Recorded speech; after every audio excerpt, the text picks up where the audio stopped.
धन्यवाद। आपसे पिछली बार पटना में 5 मई 2022 को मेरी मुलाकात हुई थी। तब मैंने जन सुराज अभियान की शुरुआत की घोषणा की थी। उसके 3 उद्देश्यों की चर्चा करी थी।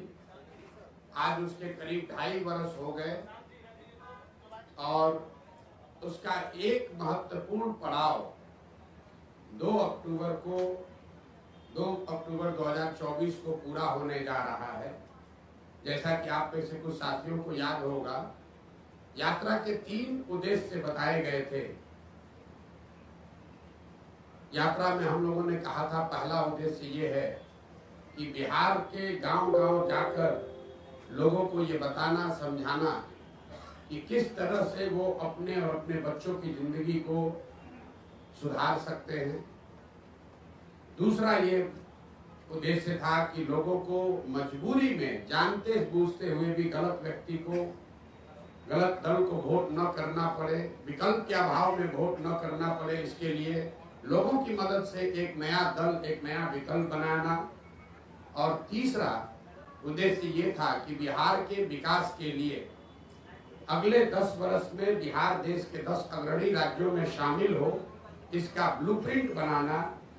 और बिहार के 8,500 पंचायतों का, इसको ध्यान रखें, बिहार के 8,500 पंचायतों का अलग अलग योजना बनाकर जनता के सामने रखना कि हर पंचायत की क्या समस्या है और उस पंचायत को अगले 10 वर्ष में विकसित बनाने के लिए क्या कुछ प्रयास किया जा सकता है।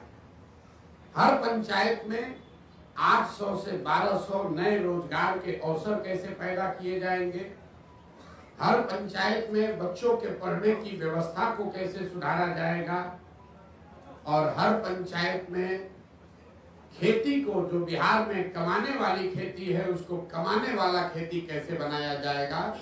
ये 3 उद्देश्यों से हम लोगों ने ये प्रयास शुरू किया था।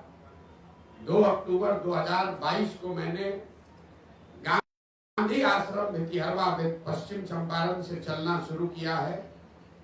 और यात्रा के दौरान ये भी आपको बताया, ये ऐसी यात्रा है जिसका किलोमीटर निश्चित नहीं है, इसका दिन निश्चित नहीं है। इसका लक्ष्य निश्चित है कि पूरे बिहार में पैदल चल के जहां तक हो सके गांव-गांव जाकर इन 3 उद्देश्यों की पूर्ति के लिए एक सकारात्मक और ईमानदार प्रयास किया जाए।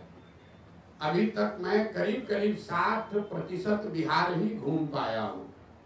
तो पहली सूचना आपको ये देनी है कि यात्रा अगले 1-1.5-2 वर्षों तक जैसे पहले चल रही थी वैसे ही आगे चलती रहेगी।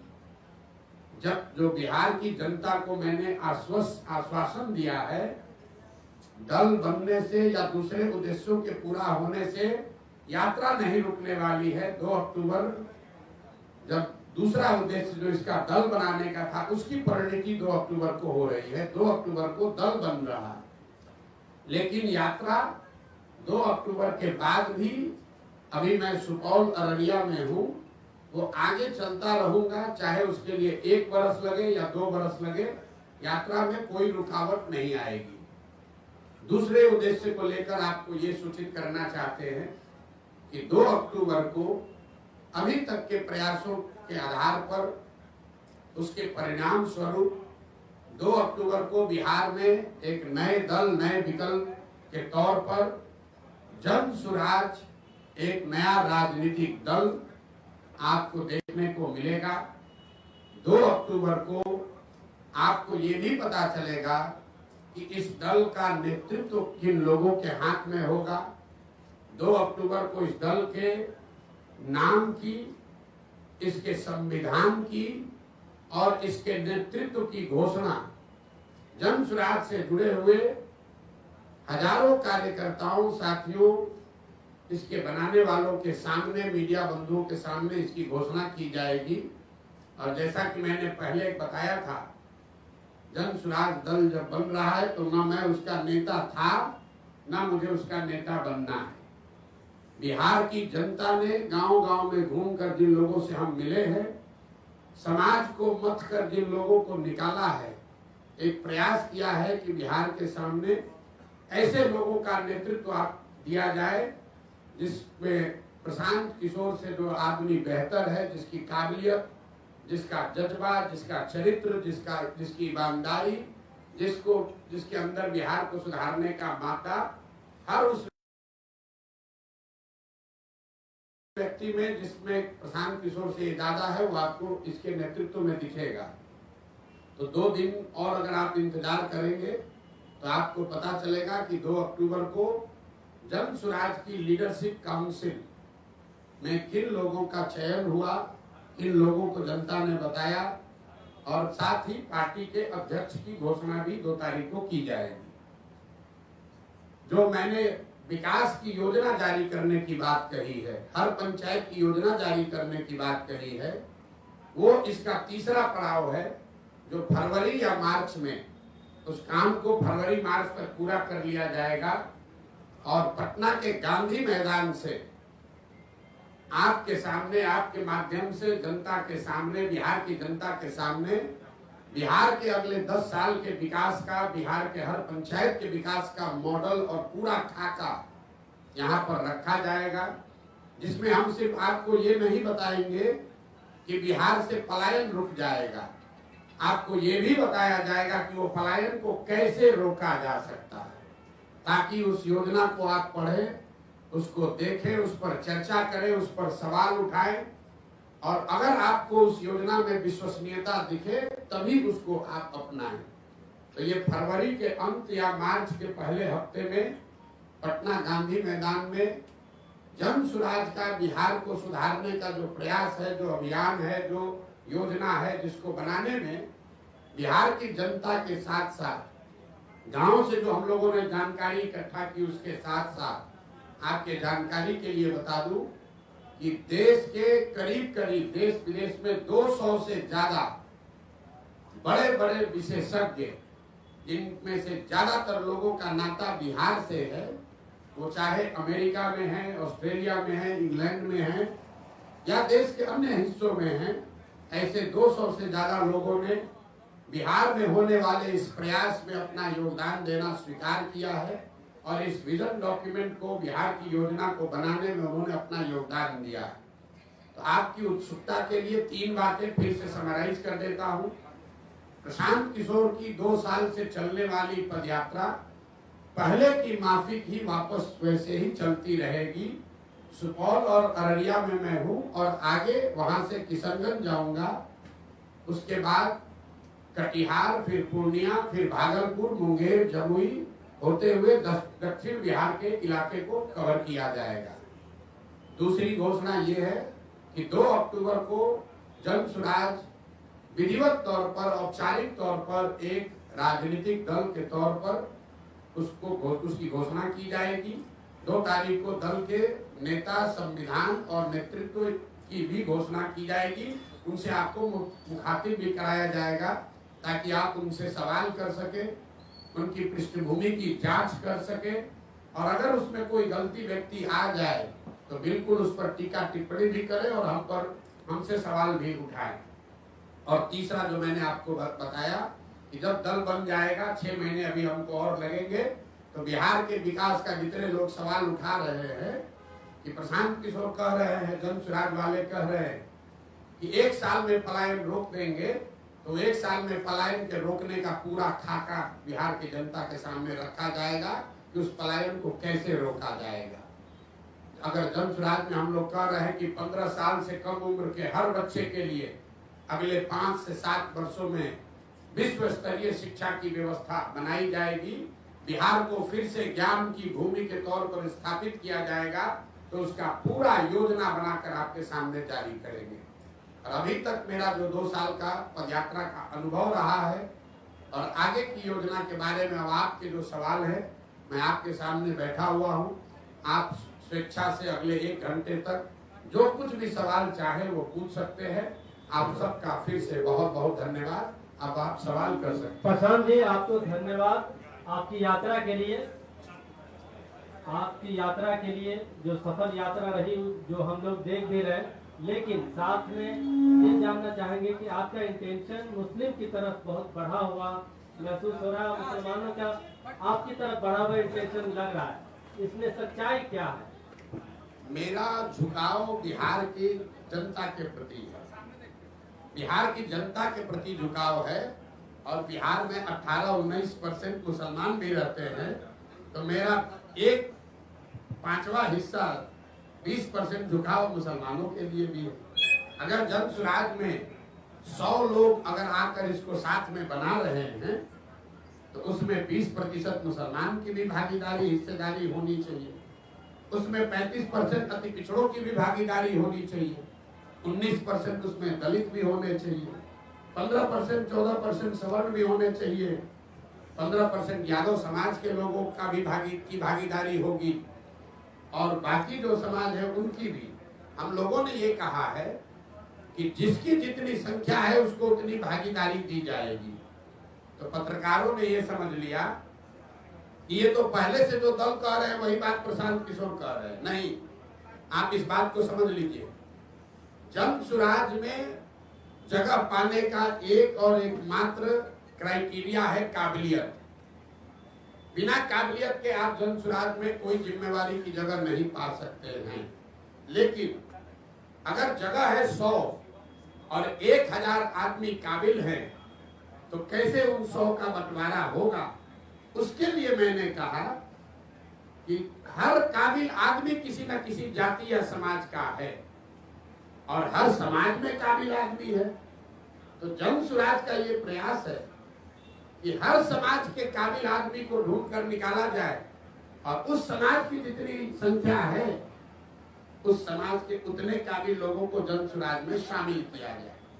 तो जो जन सुराज की लीडरशिप काउंसिल बनी है, जिसकी घोषणा 2 तारीख को होगी, उसमें आपको दिखेगा कि 20 लोगों की अगर काउंसिल है तो 5 लोग उसमें आपको मुसलमान दिख सकते हैं।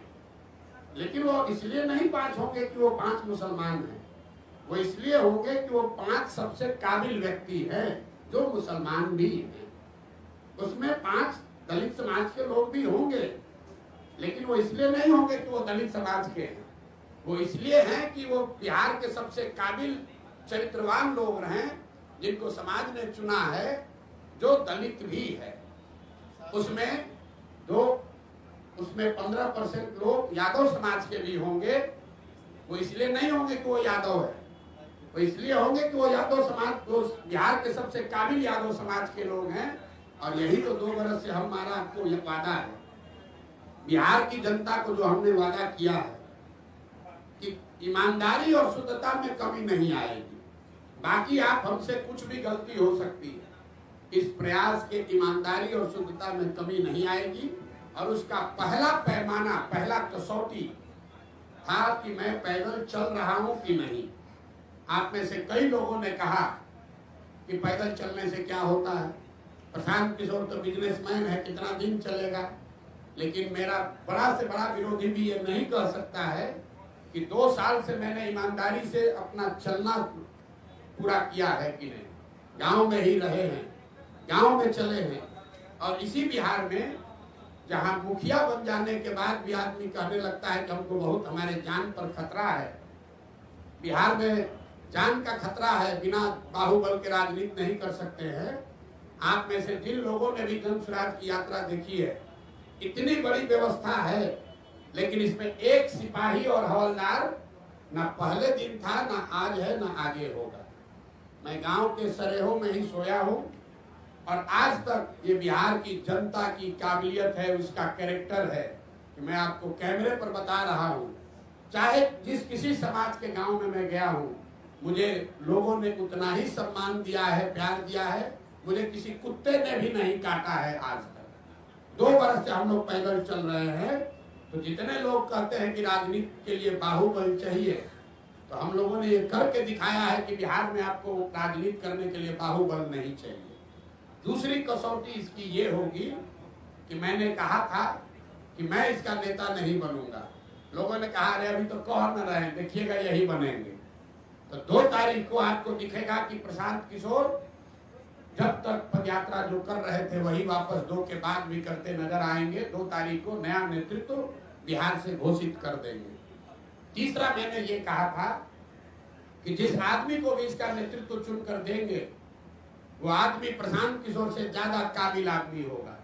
तो आप जिनको हम बना रहे हैं आप देखिएगा, तो आदमी प्रशांत किशोर से ज्यादा विद्वान और होशियार कैरेक्टर वाला होगा, ऐसा मेरा विश्वास है। उस कसौटी पर आप लोग कसिए 2 तारीख को।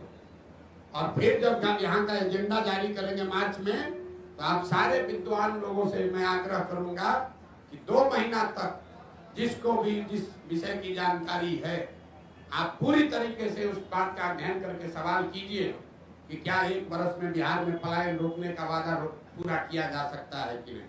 कोई बात बिना जांचे परखे नहीं करना, हमारे कहने पर नहीं, हमारी कथनी पर नहीं, हमारी करनी पर आपको भरोसा करना है। अगर उस करनी के द्वारा हम आपका विश्वास अर्जित कर पा रहे हैं तो बात को का समर्थन कीजिए। अगर हमारे कथनी और करनी में फर्क है तो मैं आपको सामने से कह रहा हूं कि सबसे ज्यादा मेरा बखिया उधेड़ी है। एक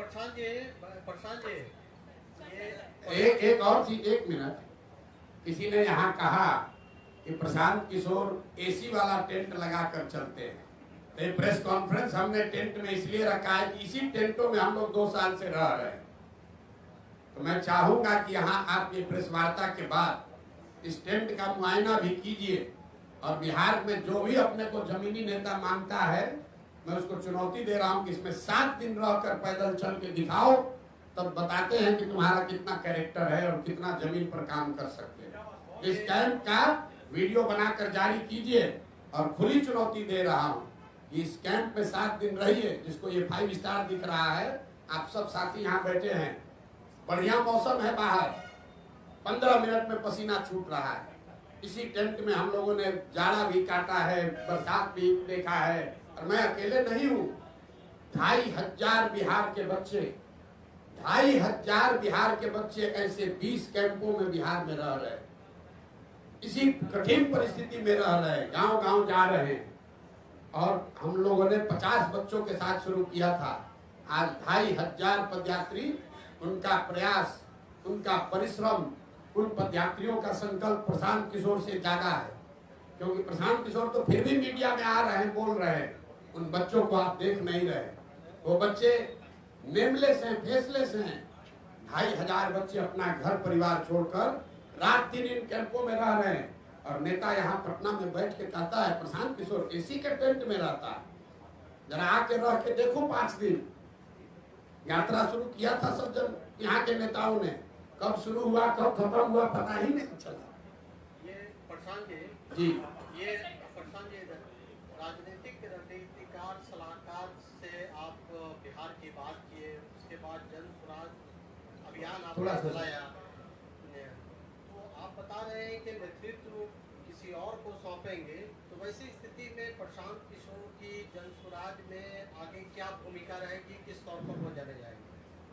प्रशांत किशोर की भूमिका रहेगी बिहार के समाज को जगाने का, समझाने का। क्योंकि प्रशांत किशोर की सोच ये है, जो कि गांधी की सोच से प्रेरित है, कि अगर राजनीति में आमूल चूल परिवर्तन लाना है तो बिना समाज में हस्तक्षेप किए हुए, समाज के स्तर पर काम किए बगैर आप राजनीति को और व्यवस्था को नहीं सुधार सकते। ऐसा नहीं है कि प्रशांत किशोर कहीं जा रहे हैं। हमारी सबसे बड़ी चुनौती क्या है? आप लोग सवाल क्या पूछते हैं? बात तो अच्छी है, प्रयास तो अच्छा है, समाज मानेगा तब न, जाति टूटेगा तब न। तो सबसे बड़ी चुनौती जो है समाज को मनाने समझाने की, वो चुनौती, वो काम प्रशांत किशोर के कंधे पर है। लेकिन अगर समाज मान जाए तो उसके सामने अच्छे व्यक्तियों का विकल्प हो, वो भी जरूरी है। अच्छे व्यक्तियों का विकल्प हम आपको सामने दे रहे हैं, लेकिन समाज को जगाने का, समझाने का जो काम है, गुरु काम है, वो काम प्रशांत किशोर का है और उसी भूमिका में हम आगे भी रहेंगे। देखिए, एक अंतिम बात इस पर कहते, गांधी जी, महात्मा गांधी देश में कांग्रेस में सिर्फ एक ही बार जीवन में अध्यक्ष बने। गांधी जी जीवन भर कांग्रेस के अध्यक्ष नहीं थे, लेकिन इसका मतलब नहीं है कि गांधी जी का कांग्रेस पर प्रभाव नहीं था। ऐसा नहीं है कि गांधी जी कांग्रेस का अध्यक्ष रहे और जब अध्यक्ष नहीं रहे तो कांग्रेस और आजादी की लड़ाई छोड़कर दूसरे के हवाले करके चले गए। उन्होंने उन लोग, लेकिन ये जरूरी है कि सिर्फ एक आदमी से नहीं होगा। और प्रशांत किशोर बिहार का एकमात्र काबिल आदमी नहीं है। इस मूल भावना जनसुराज की यही है कि पिछले 30 वर्ष में सिर्फ 1200 परिवार के लोगों ने बिहार की राजनीति को कब्जा कर रखा है। 3.5 करोड़ परिवार बिहार में रहते हैं। तो जनसुराज का ये अभियान है जहां ये हम बता रहे हैं कि आप गरीब हैं, अमीर हैं, अगड़े हैं, पिछड़े हैं, हिंदू हैं, मुसलमान हैं, दलित हैं, पैसा नहीं है, आपके पिताजी विधायक मंत्री नहीं है, आप उसका चिंता मत कीजिए। अगर आपके पास जज्बा है, बिहार को सुधारने की इच्छा है, सपना है, तो आइए इस व्यवस्था से जुड़िए। पैसे का चिंता, चुनाव लड़ने लड़ाने रणनीति का चिंता प्रशांत किशोर और जनसुराज पर छोड़िए। हमने ये कहा है, लोग कह रहा है कि कैसे किस आधार पर कह रहे हैं कि गरीब से गरीब आदमी को पैसा देकर लड़ाएंगे। मेरे भाई, गरीब को पैसा देकर लड़ाने की बात कह रहे हैं तो आपको गलत लग रहा है, और आप पैसा लेकर चुनाव लड़ाते हैं तो आप सही अपने को बता रहे हैं। तो हम बिहार की जनता पर छोड़ते हैं कि किसका विकल्प सही है। जो लोग पैसा लेकर टिकट देते हैं, चुनाव लड़ाते हैं, उनका विकल्प अच्छा है कि जनसुराज जो कि कह रहा है कि गरीब से गरीब आदमी भी ईमानदार है तो उसको लड़ाने का खर्चा समाज से जमा करके जनसुराज देगा, ताकि किसी नेता को वोट खरीदने के लिए ये पैसा न खर्च करना पड़े। किसी नेता के पास ये कहने का आधार न हो कि हमने चुनाव में 5 करोड़ रुपया खर्चा किया इसलिए हम चोरी करेंगे, इसलिए हमको ठेका चाहिए। इसलिए जनसुराज में घोषणा है कि आपको गाड़ी नहीं अपना लगाना है। हमारी गाड़ियां चल रही है जनसुराज की, लोग कह रहा है इतना पैसा कहां से आ रहा है। गाड़ियां इसलिए चल रही हैं कि आप समाज से पैसा वसूली मत करो, गाड़ी हम दे रहे हैं, तुम काम करो। अगर आप खेत में मजदूर हैं, अति पिछड़ा समाज के हैं, दलित हैं, सवर्ण समाज के हैं, गरीब हैं, आपके पास क्षमता है, आप राजनीति नहीं कर पाते हैं क्योंकि आपके पास पैसा नहीं है।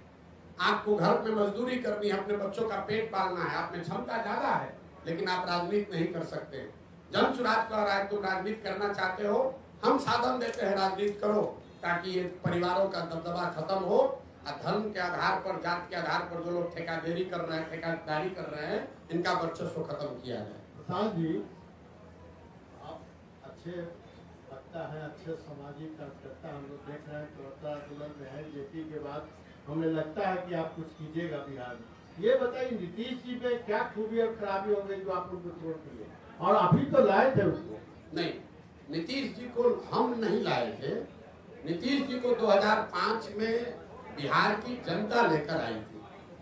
आपका ये सवाल ठीक है कि जिस बिहार में हमने नारा दिया बिहार में बहार हो, नीतीश कुमार हो, आज हम उनके विरोध में क्यों खड़े, ये जायज सवाल है।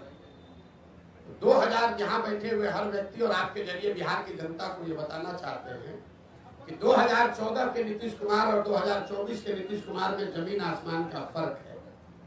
2014 में जिस नीतीश कुमार की हमने मदद की थी, उसकी छवि बिहार में सुशासन बाबू की है, ऐसे प्रशासक की है जो बिहार को सुधारने के लिए प्रयास कर रहा है।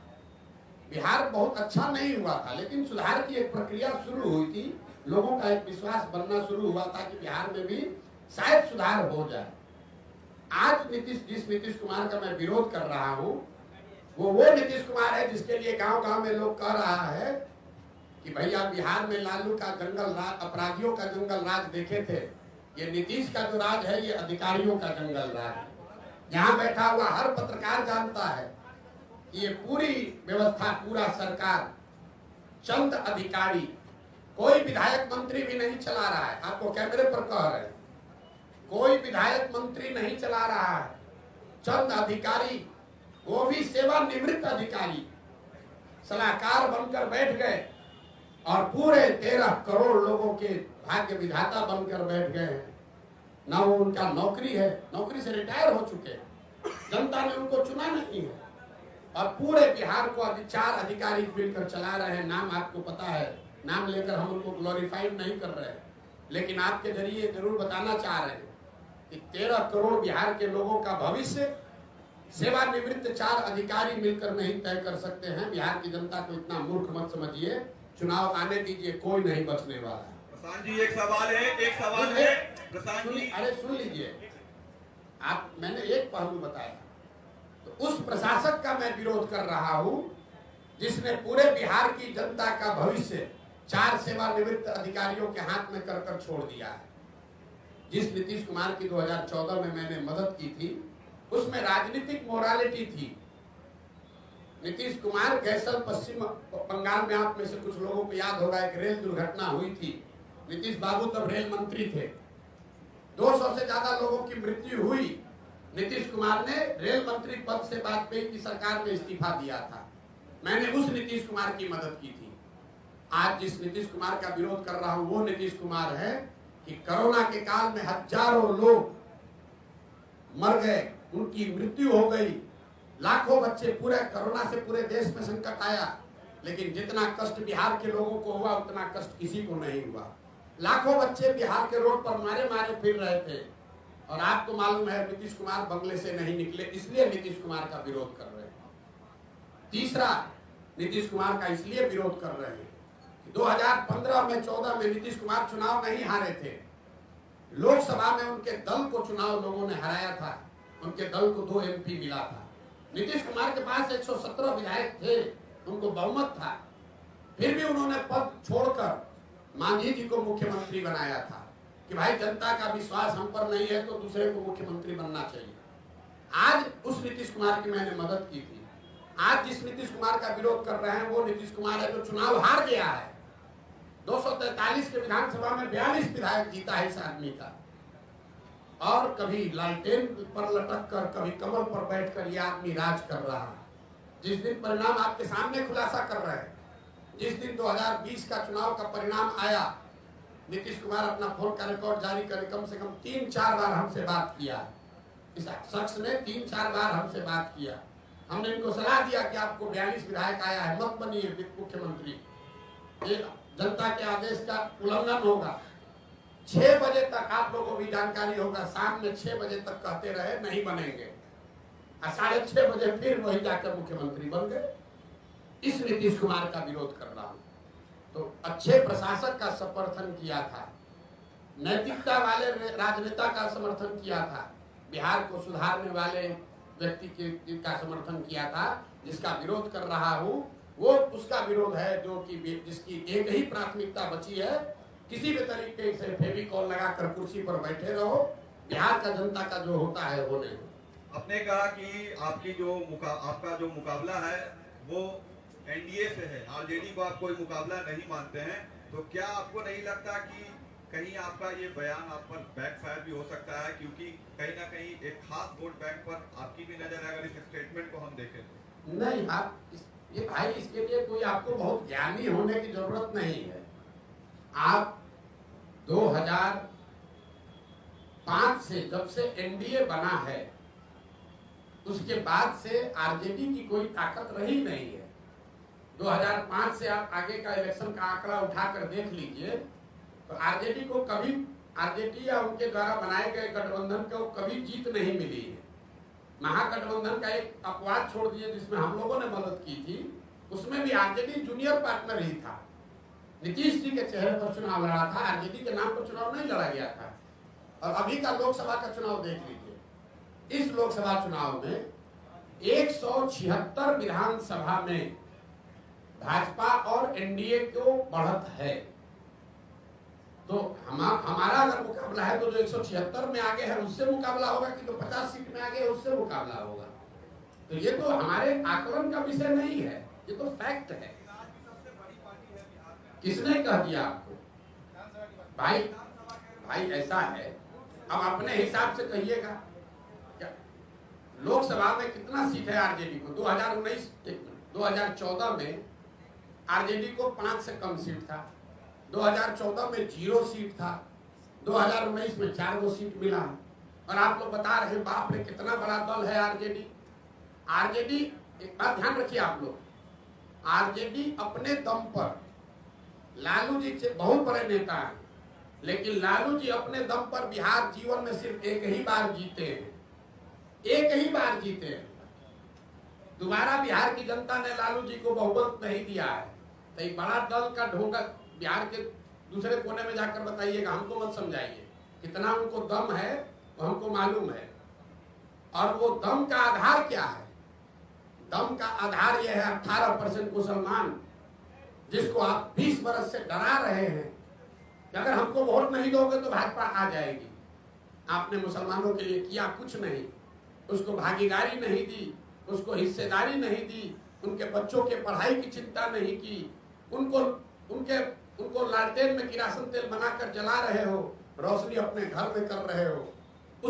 उसको अगर हटा दीजिएगा तो कितने लोग बिहार के हैं जो राजनीति के समर्थन में, आप बता दीजिए, आपको ज्यादा जानकारी है।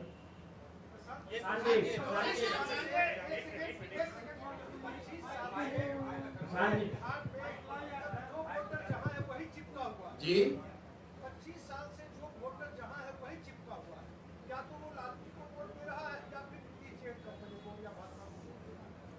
जातीय कीचड़ में फंसा हुआ इस बिहार को आपको लगता है कि जाति के? अब देखिए, आप ही के बयान को दोहरा देते थे। आपने कहा कि 25 बरस से बिहार का वोटर एक ही जगह चिपका हुआ है। अब आंकड़ों से बिल्कुल ये उलट बात आप कह रहे हैं। 2014 से पहले भाजपा यहाँ पर कोई उसका वजूद नहीं था।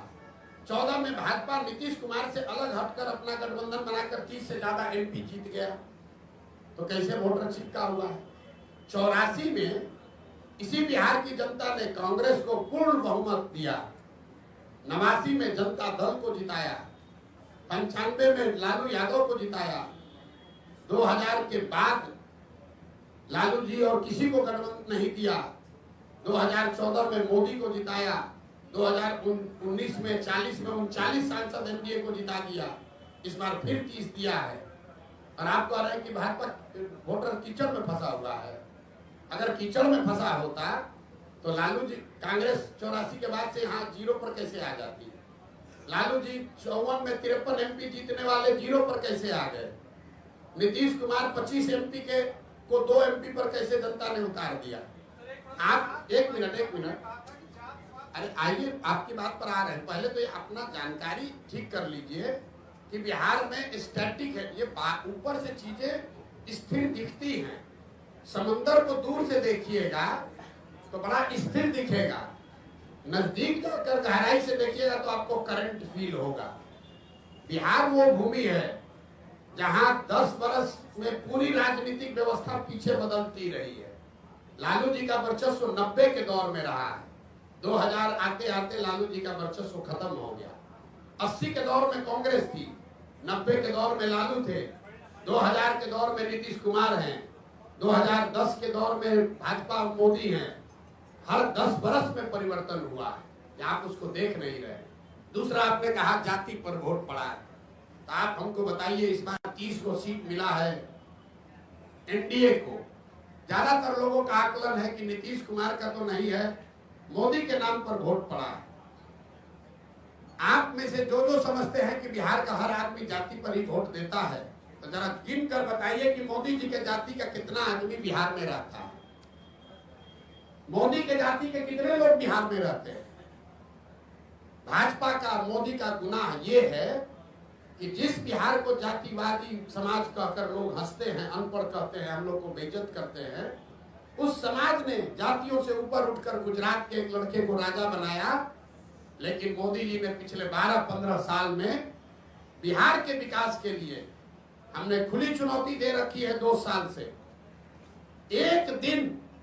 एक दिन अगर मोदी जी ने बिहार के विकास के लिए एक बैठक किया हो, काम का छोड़िए, अगर आप लोग सब पत्रकार हैं, आपको भी बता रहे हैं, अगर 12-15 साल में मोदी जी ने, अगर आपने कोई खबर छापी हो कि मोदी जी ने बिहार के विकास के लिए, बिहार में शुगर मिल चालू करने के लिए, या बिहार में इंडस्ट्रियलाइजेशन के लिए, या बिहार में पलायन रोकने के लिए मोदी जी ने आज बैठक बुलाई है दिल्ली में, आप हमको खबर दिखा दीजिए। और ये सारे प्रयास के बाद हम जन स्वराज का अभियान वापस लेकर NDA का समर्थन कर देंगे, आप दिखाइए। लेकिन जिस समाज ने जाति धर्म सब भूल कर मोदी को जिताया, उस मोदी ने बिहार की चिंता नहीं की।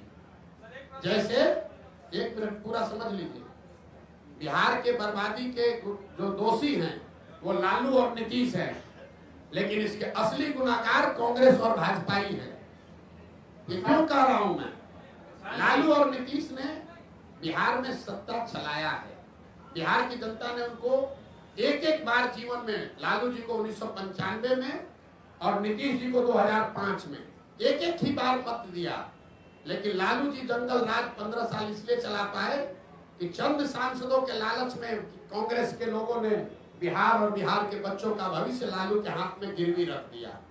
और जो गलती कांग्रेस ने की वही गलती आज भाजपा कर रही है।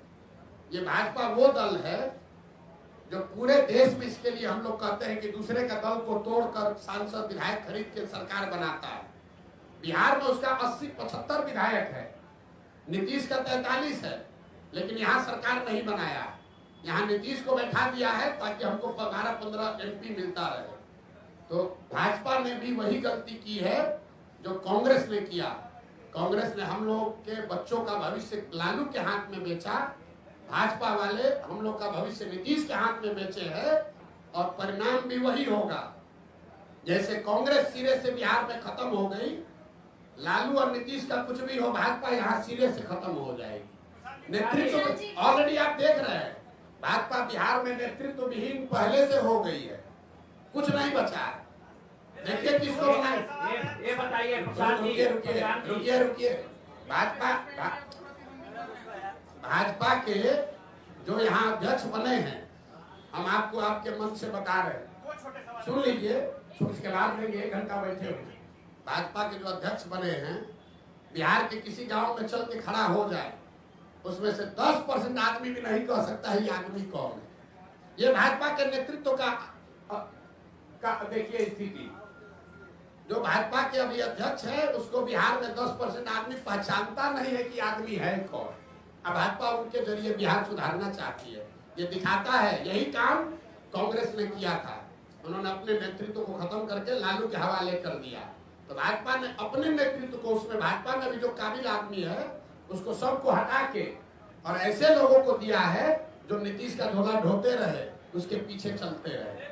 आपकी काबिलियत के पैमाने पर दूसरे नाकाबिल कैसे हो जाते हैं? जी, आपकी काबिलियत के पैमाने पर दूसरे नाकाबिल कैसे हो जाते हैं? हमने तो किसी को नाकाबिल कहा ही नहीं। और नहीं, एक तो निरपेक्ष भाव से तो यही बात जा रही है ना कि आप काबिल लोगों को लाएंगे, यानी अभी तक सत्ता में जो लोग हैं या आते रहे वो नाकाबिल है। मेरी पूरी बात सुन लीजिए। और अगर आपके काबिलियत का पैमाना क्या है, निर्धारण आपने किसी ठीक बात, ये अच्छा सवाल है। और उसके साथ दूसरी बात ये कि अगर सत्ता में आने के बाद काबिल लोग नाकाबिल हो जाते हैं तो आपके जनसुराज की क्या गारंटी है? और अगर गारंटी नहीं है तो बिहार की जनता एक छल के लिए और क्यों ठीक मजबूर? 3 सवाल आपके जवाब दे रहा हूँ। पहला, इन्होंने कहा कि आप कह रहे हैं कि काबिल आदमी को लाएंगे मतलब दूसरा नाकाबिल है। ये बात नहीं है। लकीर बड़ी करने के लिए उस दूसरे को काटना जरूरी नहीं है, उससे लंबी लकीर खींची जा सकती है। तो जिसको जन स्वराज का नेतृत्व दे रहे हैं, इसका पहला पैमाना ये है कि उस आदमी को आप जो जन स्वराज का अध्यक्ष बनेगा, यहाँ पर 3 बड़े पार्टियों के 4 बड़े पार्टियों के अध्यक्ष पहले से हैं। भाजपा के अध्यक्ष दिलीप जायसवाल जी हैं, जदयू के अध्यक्ष उमेश कुशवाहा जी हैं, आरजेडी के अध्यक्ष जगदानंद जी हैं और कांग्रेस के अध्यक्ष अखिलेश जी हैं। जन स्वराज का जो अध्यक्ष बनेगा उसको खड़ा कर दीजिए और 5 के सामने उसकी काबिलियत, उसका डिग्री, समाज में नजरिया और किसी भी विषय पर आप उससे बहस करा लीजिए, खुद तय कर लीजिए कि उसमें काबिल कौन है। काबिलियत का पैमाना समाज है। दूसरी बात आपने कही कि ये इसकी क्या गारंटी है कि जन स्वराज का आदमी, अगर काबिल आदमी भी गलत बन जाए। इसीलिए देश में पहली बार, ये घोषणा हमको 2 को करनी है लेकिन आपने सवाल उठाया है, देश में पहली बार किसी राजनीतिक दल ने अपने संविधान में ये लिखा है, राइट टू रिकॉल, कि अगर जो व्यक्ति जन स्वराज के टिकट पर चुनाव लड़ेगा उसको ये एफिडेविट साइन करके देना पड़ेगा लीगली कि जन स्वराज के संस्थापक सदस्य उस विधानसभा क्षेत्र के 1 तिहाई जन स्वराज के संस्थापक सदस्यों ने अगर आपके खिलाफ अविश्वास प्रस्ताव ला दिया और फिर वहां वोटिंग हुई और जन स्वराज के संस्थापक सदस्यों में आपने अगर अपना विश्वास खो दिया तो आपको रिजाइन करना पड़ेगा। ये एफिडेविट देने के बाद ही आप जन स्वराज से लड़ पाएंगे। इस बात को हम लोग जन स्वराज अपने संविधान में लिख रहा है। तीसरा और अंतिम सवाल, कि जन स्वराज पर भरोसा क्यों करें। ठीक बात है, ये अच्छा सवाल है। जन स्वराज पर भरोसा इसलिए करें कि पहले से जो लोग यहाँ पर हैं वो एक्सपायर मेडिसिन है। आपने उसको जांच लिया, परख लिया, जानते हैं कि ये दवा काम नहीं करती। मान लीजिए कि आपके घर में कोई बीमार पड़ गया, भगवान न करे, और उसको कोई ऐसी बीमारी हो गई जिस सुधर ही नहीं रही है। डॉक्टर ने दवा दिया, हर तरह का दवा दे दिया, वो सुधर नहीं रहा है। आपने कहा डॉक्टर साहब इससे क्या होगा, अब तो नहीं सुधर रहा। डॉक्टर ने कहा भाई एक नई दवा आई है, उसका पूरा प्रमाण तो नहीं है, लेकिन 20% 40% संभावना है ठीक हो सकती है, लेकिन कुछ खतरा भी हो सकता है। आपका अगर आदेश हो, अगर आप सहमत हो तो हम एक बार ट्राई करके देखते हैं। आप क्या कहिएगा? अपने परिजन को बचाने के लिए आप क्या कहिएगा कि जो 3 दवा जिसको आपने ट्राई कर लिया, जिसका फायदा नहीं हुआ, उसी पर रखिएगा, या कहिएगा कि ना भाई ना डॉक्टर साहब 20% संभावना है, लेकिन नया दवा आया है, इसको ट्राई कीजिए, शायद हमारी किस्मत, दुआ, भगवान का आशीर्वाद शायद लग जाए। तो जन स्वराज जो 3 जिन दलों से हम लड़ रहे हैं वो एक्सपायर मेडिसिन है। जनता ने उसको 30 बरस देख लिया, परख लिया, जान लिया, ये नहीं सुधार सकता है। जन स्वराज नया प्रयास है, इससे सुधार हो भी सकता है, शायद नहीं भी हो सकता है, लेकिन शायद हो भी सकता है। तो ऊपर वाले की दुआ रही तो निश्चित तौर पर बिहार की जनता वो रिस्क लेगी। और एक अंतिम बात, हमारा अपना मानना है कि सबके जीवन में कभी न कभी सवेरा आना है। बिहार के 13 करोड़ जनता के भविष्य में भी कभी न कभी तो सुधार भगवान ने, ऊपर वाले ने लिखा होगा। हम लोग तो निमित्त मात्र है। हम तो पहले भी ये हमको समझ थी, हमने पहले प्रयास क्यों नहीं किया? प्रयास हम तब शुरू किए हैं जब ऊपर वाले की मर्जी हुई है। हम 1% है, ऊपर वाला 99% है। मेरा ये विश्वास है कि 13 करोड़ बिहार के लोगों का जीवन भी कभी सुधरना भगवान ने तय किया होगा, और शायद जन स्वराज वो निमित्त है, वो रास्ता है जिसके जरिए वो सुधार हो पाएगा।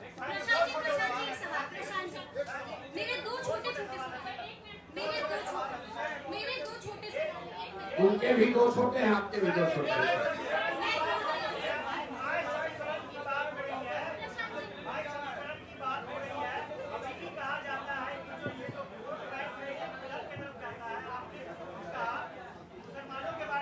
भाई देखिए, ये माई सुनिए ना, इतना काहे घबरा रहे? बिहार के लिए चिंता करने वाले लोग इतना घबराए हैं। आपने कहा माई समीकरण, रुकिए, अभी हमारी बात पर मत जाइए। पूर्णिया रुपौली में चुनाव हुआ है, सबसे ताजा प्रमाण, जनता का प्रमाण ही सबसे बड़ा प्रमाण है। रुपौली में चुनाव हुआ, माई समीकरण की बात करने वाले आरजेडी वालों ने बीमा भारती जी को वहां उम्मीदवार बनाया।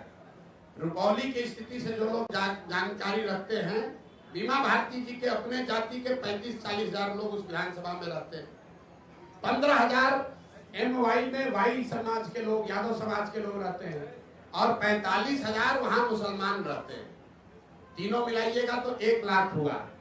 और माई समीकरण के जमींदारी का दावा करने वाले लोग, ठेकेदारी करने वाले लोगों के कैंडिडेट को 30,000 वोट आया है। दूसरा देखिए, एनडीए का अति पिछड़ा तो नीतीश जी के साथ है, तो भैया रुपौली में 1,10,000 अति पिछड़ा है, उनको कितना वोट आया? 50,000। और जीता कौन? उस व्यक्ति, वो आदमी जीता है, हमारा आदमी नहीं जीता है। जन स्वराज की बात छोड़ दीजिए, वो आदमी जीता है जिसके जाति का 5-6 हजार आदमी वहां रहता है। और आप लोग कह रहे हैं कि बिहार में माई समीकरण है, सब जाते हैं, पब्लिक सब पागल है। अरे भाई आप ये समझिए, अगर यहाँ सोना और पीतल रख दिया जाए तो आप किसी जाति के यहाँ सोना उठाइएगा कि पीतल उठाइएगा? फर्क बस इतना है कि कोई सोना दिखना चाहिए, आचार से, विचार से, व्यवहार से, कर्म से। अगर आप सोना दिखेंगे तो समाज का कोई भी ऐसा वर्ग नहीं है, कौन नहीं चाहता है कि उसका बच्चा अच्छा पढ़े? कौन नहीं चाहता है कि उसके बच्चे के शरीर पर कपड़ा हो? कौन नहीं चाहता है कि उसके बच्चे को पलायन नहीं करना पड़े? हाँ, अब ये जिम्मेवारी हम पर है, जन स्वराज पर है कि हम वो तप तपाकर सोना दिखे, वो विश्वास अर्जित करें। और मैंने कहा है कि अगर 3 बरस में विश्वास अर्जित नहीं कर पाए तो 5 वर्ष चाहे और चलना पड़े, 10 वर्ष प्रयास करना पड़े, हम पीछे नहीं हटने वाले। जब तक समाज को ये विश्वास न दिला दें तब तक ये प्रयास रुकेगा नहीं। बिहार को सुधारे बगैर मानने वाले नहीं है, चाहे 2 वर्ष लगे कि 10 वर्ष लगे।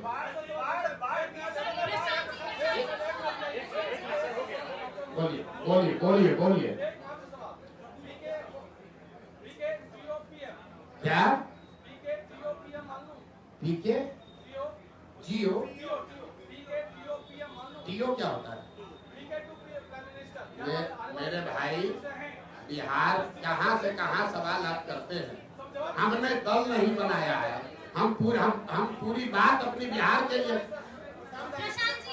अगर हम अपने जीवन में, मेरे जीवन का भी हम 10 साल में अपना जीवन जीते।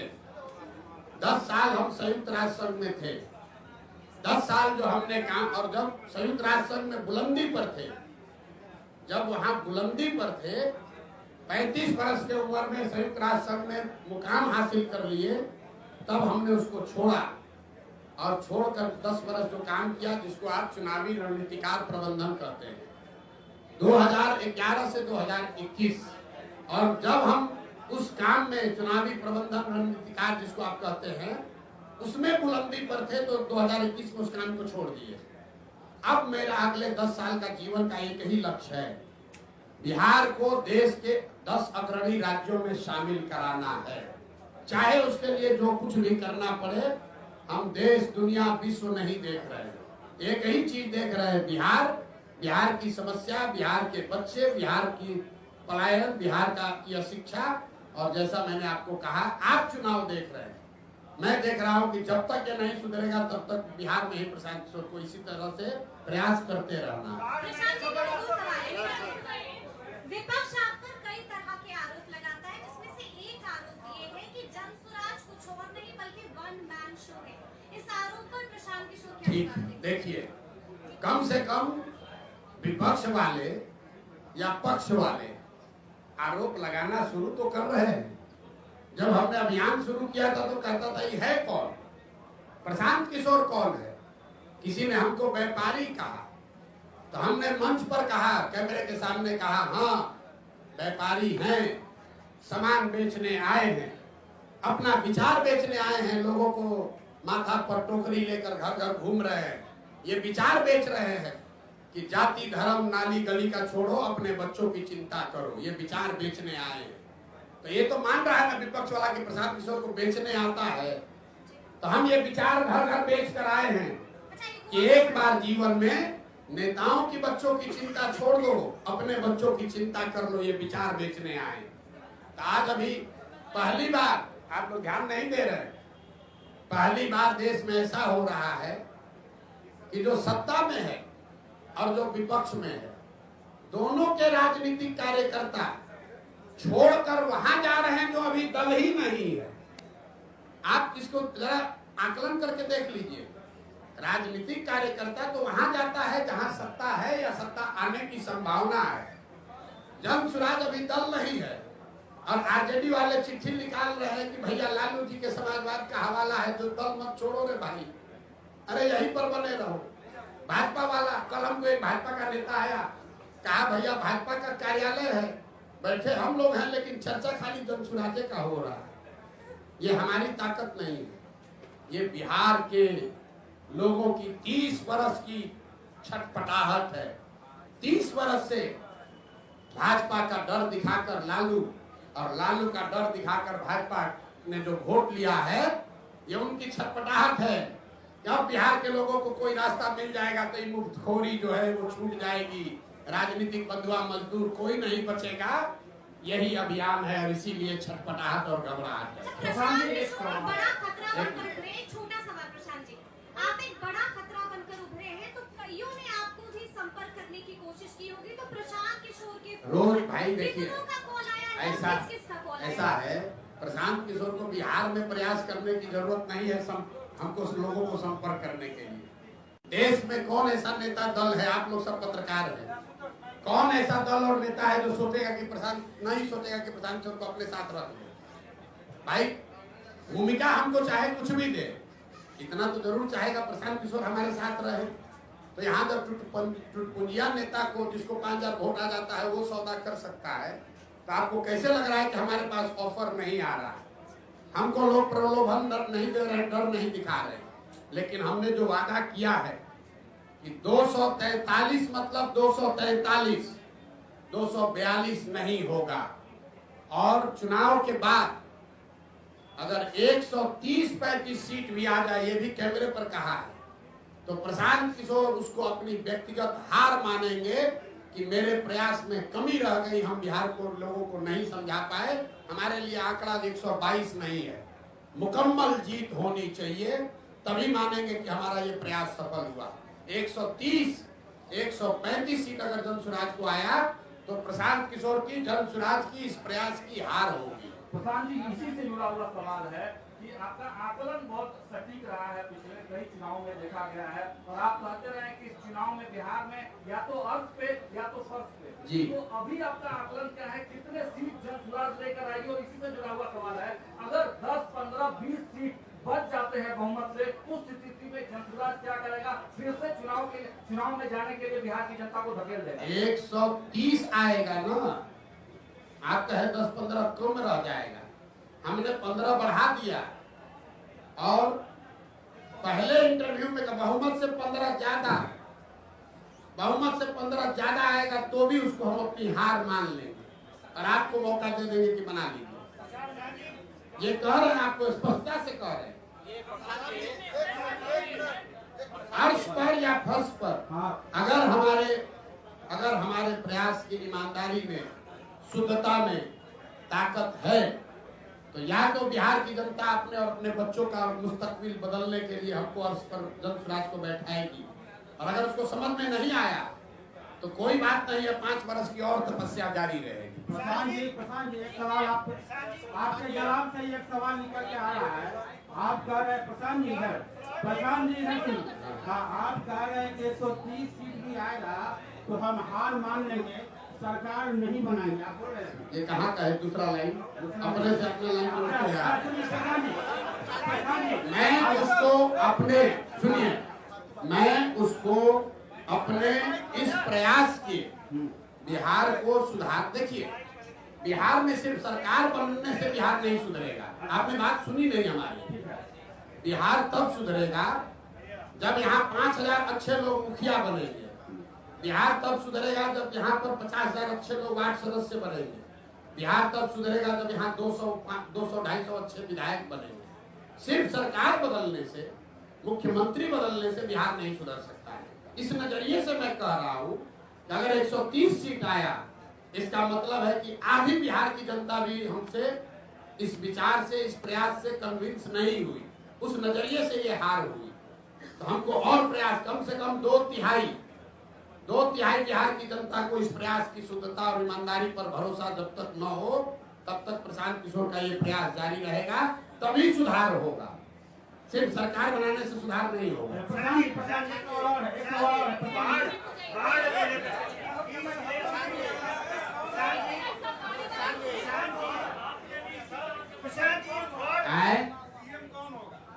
देखिए, हमने जो शुरुआत किया तो आपको बताया कि दल होगा, तो आप कहे कौन होगा? हम बोले जनसुराज होगा। फिर बोला दल का नेता कोई होगा, हमसे काबिल होगा। तो आपने फिर पूछा कौन होगा? तो हमने कहा हमसे काबिल होगा, 2 तारीख को उसका नाम चेहरा देख लीजिएगा। फिर आपने कहा कि आपका एजेंडा क्या होगा? तो हमने आपको कहा गांधी मैदान से जारी करेंगे, उसको पढ़ के संतोष कर लीजिएगा। उसके बाद जारी ये भी करेंगे कि सीएम कौन होगा। एवरेस्ट पर चढ़ना है तो एक कदम भी चढ़ना पड़ेगा। एक ही बार रस्सी बांध कर एवरेस्ट पर नहीं पहुंच सकते हैं। पहुंचने की कोशिश कीजिएगा, गिर जाइएगा रास्ते में, खराब होगा।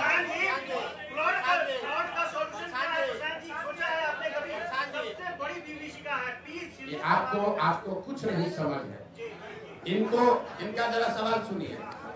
इन्होंने कहा कि फ्लड की समस्या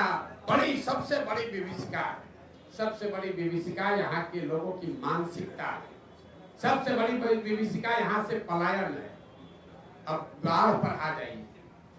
अगर आप ध्यान से देखेंगे 50% यहाँ जमीन ऐसी है बिहार में जहां फ्लड क्या रिस्क है।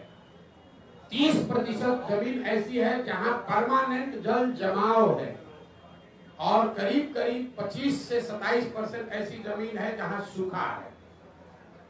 अगर आप बिहार को भौगोलिक तरीके से देखेंगे तो जो उत्तर के तराई वाले जिले हैं, चंपारण, पश्चिमी चंपारण, पूर्वी चंपारण, शिवहर, सीतामढ़ी, मधुबनी, दरभंगा, सुपौल, अररिया, किशनगंज, ये जो ऊपर के तराई वाले एरिया हैं, यहाँ पर बाढ़ और बाढ़ के साथ साथ नदियों के कटाव का मामला है।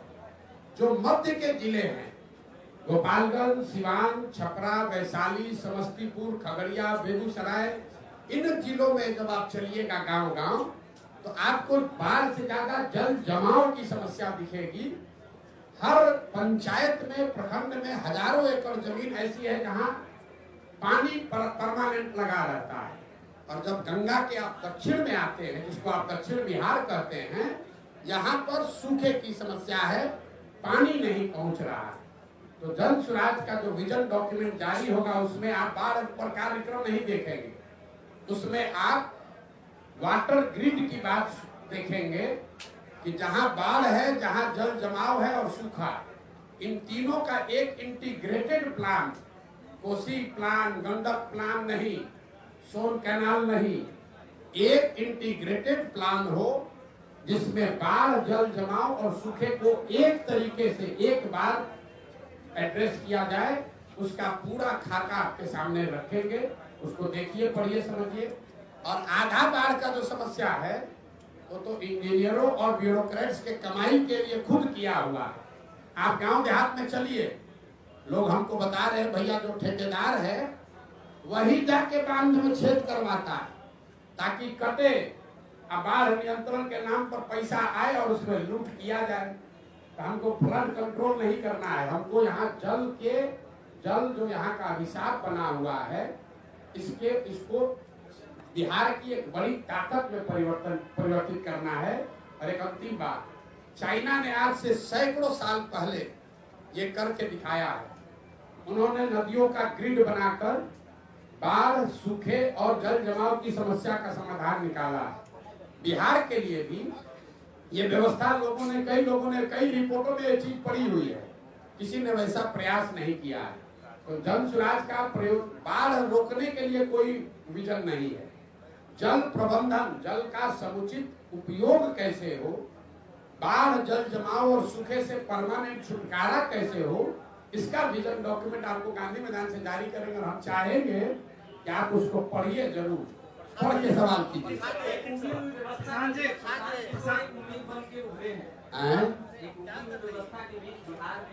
चलिए, आप लोग पत्रकार हैं, सुनिए, सवाल आ रहे हैं। आप लोग पत्रकार हैं, लेकिन हमको मालूम है कि आप पत्रकार से ज्यादा एक बिहारी भी हैं।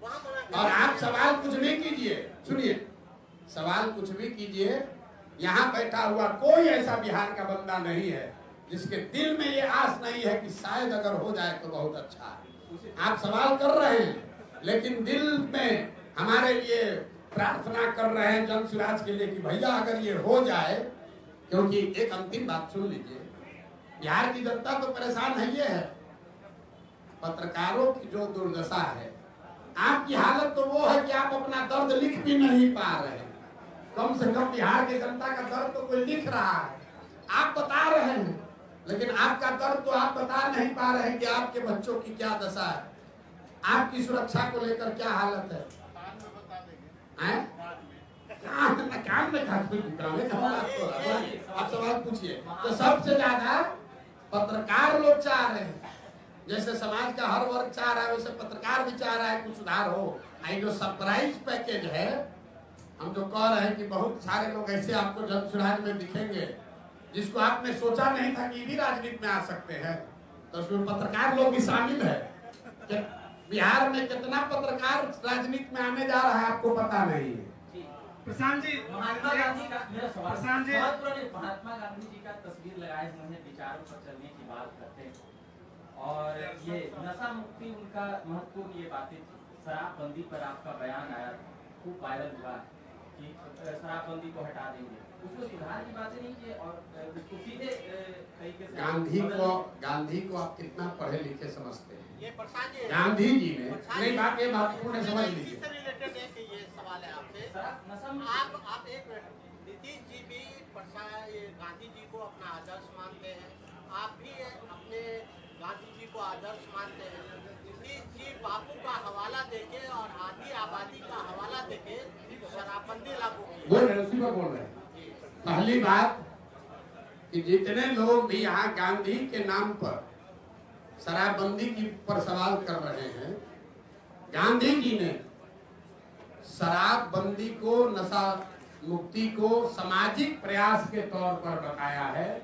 गांधी जी ने ये नहीं कहा कि कानून बनाकर शराबबंदी लागू किया जाए। और हम 2-3 बरस से कह रहे हैं ये बात।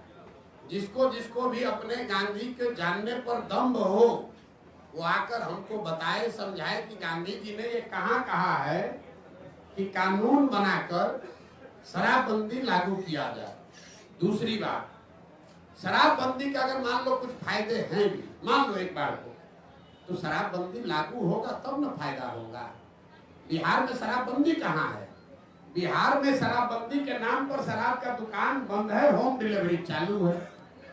पटना में तो कुछ ऐसा लोग सर्विस दे रहा है कि शराब का जो ब्रांड आप पीते हैं, आप बुलाइए आपको पिलाएगा, आप बोतल वापस लेके जा रहा है, कह रहा है कल फिर लेकर आए, पूरा बोतल तो एक दिन में पी नहीं सकते हैं।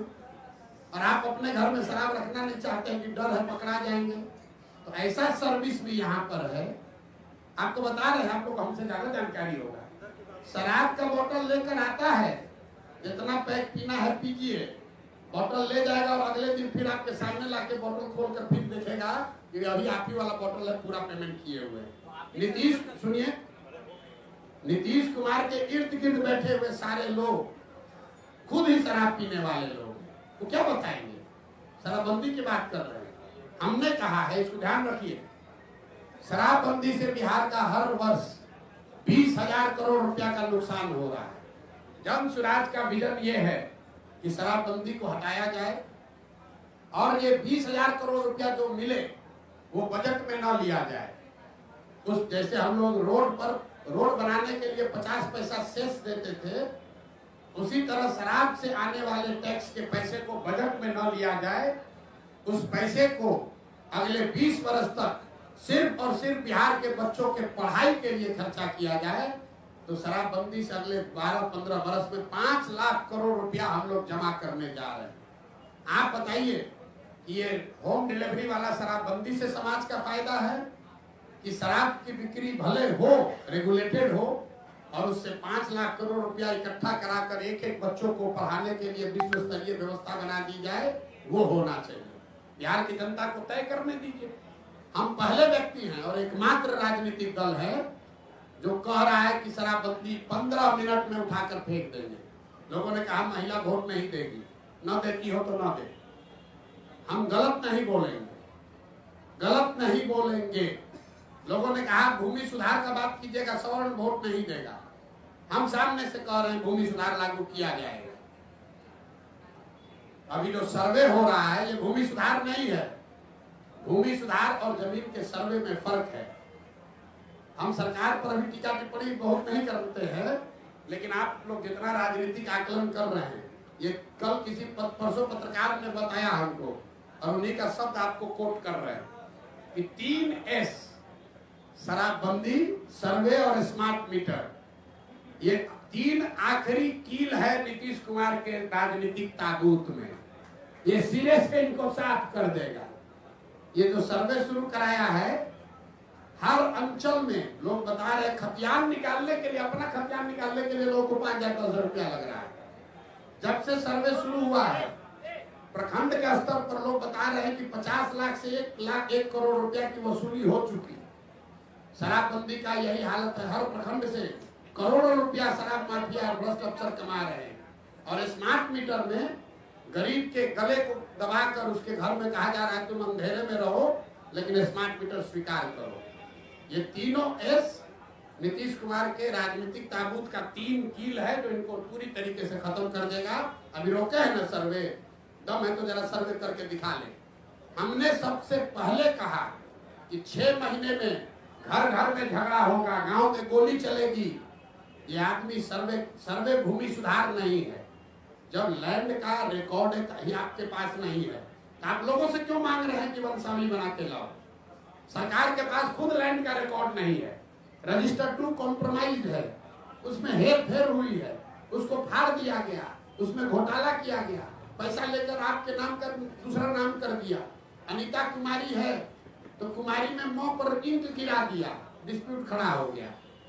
तो जब सरकार को खुद नहीं पता है कि किस जमीन का मालिक कौन है तो कैसे लोग ये प्रमाणित करेंगे कि यह जमीन उनका है?